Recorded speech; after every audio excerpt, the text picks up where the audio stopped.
Welcome to this grammar webinar about relative clauses. Our aim is to answer 3 key questions. Firstly, what is the difference between a main clause and a subordinate clause? Secondly, what is a relative clause? And finally, how can you use a relative clause? First of all, main clauses and subordinate clauses. A main clause has a subject, the thing or person doing, and a main verb, what is being done.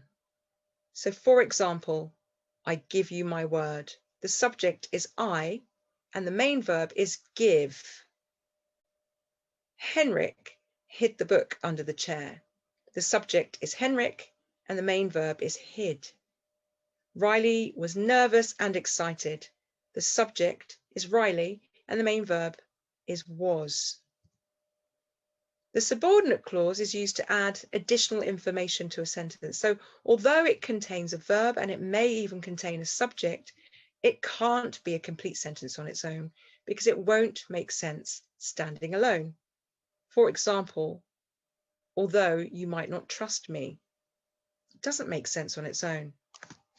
When his mother came into the room, it doesn't make complete sense standing alone.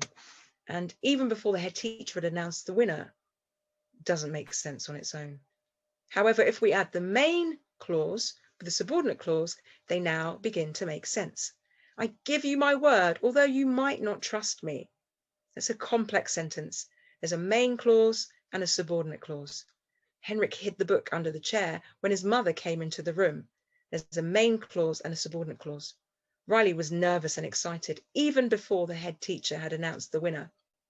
There's a main clause and a subordinate clause. Now, a relative clause is a type of subordinate clause. A relative clause uses a relative pronoun.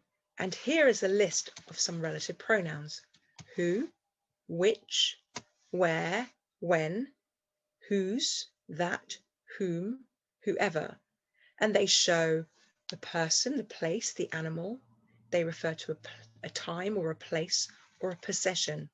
So for example, that's the woman who bought my house.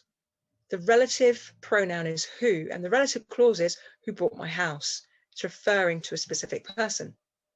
The horse which Mary was riding is very friendly and beautiful. So which is the relative pronoun, and the relative clause is which Mary was riding. It's referring to the horse. We found the wood where I used to go. Where is the relative pronoun. Where I used to go is the relative clause. It's about a place and a memory. I will never forget the day when I graduated. When is the relative pronoun, and when I graduated is a relative clause. It's about a particular time. And the mother whose child is missing is very sad. Whose is the relative pronoun, and whose child is missing is the relative clause. Now, sometimes we can place relative clauses in the middle of a sentence. We call these dropped-in clauses or embedded clauses. So, for example, the coat, which was soaking wet, was hanging on the peg. With this, we could vary the punctuation. We can use brackets. The coat, which was soaking wet, in brackets, was hanging on the peg.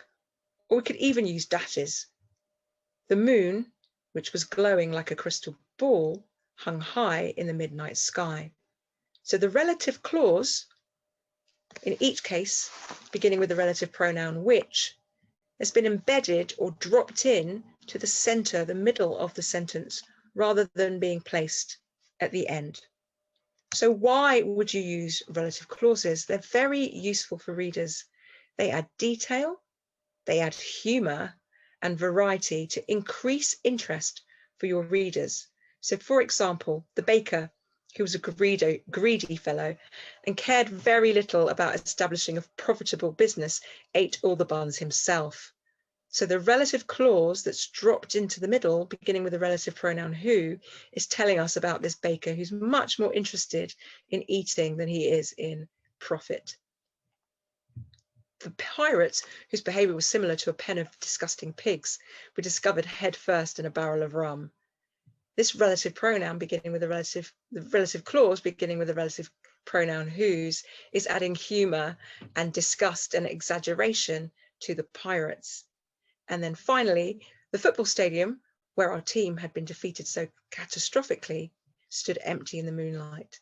So you can see it's adding interest, detail, humour and variety by using relative clauses.